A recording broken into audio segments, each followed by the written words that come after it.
پر جو سورہ انفطار کی 6 آیت ہے، یا ایھا الانسان، اے انسان، ما غرک بربک الکریم، تمہارے رب کریم نے تمہیں دھوکہ نہیں دیا ہے، یہ جو سارا نظام بنا کے تمہیں دیا ہے یہ تمہارے رب کریم کا تمہارے ساتھ رافت اور محبت ہے۔ یہ بچہ پوچھتا ہے کہ ہم پیدا ہی کیوں ہوئے ہیں، اللہ نے میں خلق ہی کیوں کیا ہے، پھر اور گھبرا کر کہتا ہے میں فلاں ماں باپ کے گھر کیوں پیدا ہوا ہوں، فلاں دوست کے ماں باپ کے گھر کیوں نہیں پیدا ہوا، اللہ نے یہ ساری کائنات بنائی ہی کیوں ہے، کیا ضرورت تھی بنانے کی، کیوں کیوں کیوں کیوں کا جو ایک یلغار اس کے ذہن میں سوالات کی آتی ہے، پہلے تو اسے یہ سوچ لینا چاہیے یہ کیوں کا جذبہ بھی اسی نے دیا ہے جس پہ تم کیوں کہہ رہے ہو، یہ صلاحیت بھی اسی نے دی ہے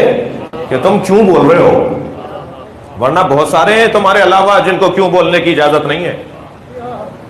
یہ پتھروں کو کیوں بولنے کی اجازت نہیں ہے، یہ پودوں کو کیوں بولنے کی اجازت نہیں ہے،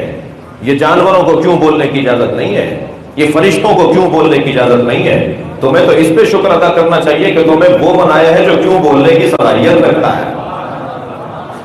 ہاں، کیوں بولنے کی جب اس نے صلاحیت دی ہے تو تشفی بھی وہی دے گا،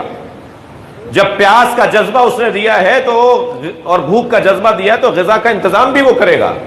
جب اس نے ہمارے اندر کیوں کا جذبہ رکھا ہے، کیوں کی صلاحیت رکھی ہے، کیوں کا اس نے ہمارے اندر ایک طاقت اور سوچ رکھی ہے تو تشفی بھی وہی دے گا، اور اس کی تشفی کو ہی قرآن اور اہل بیت کہا جاتا ہے۔ میں جتنا قرآن سے جڑتا رہوں گا میرے کیوں کے جواب مجھے ملتے رہیں گے، جتنا میں اہل بیت سے تعلق بڑھاؤں گا میرے کیوں کے جواب مجھے ملتے رہیں گے۔ یہ قرآن اور اہل بیت کو ہمارے کیوں کی تشفی کے لیے رکھا ہے۔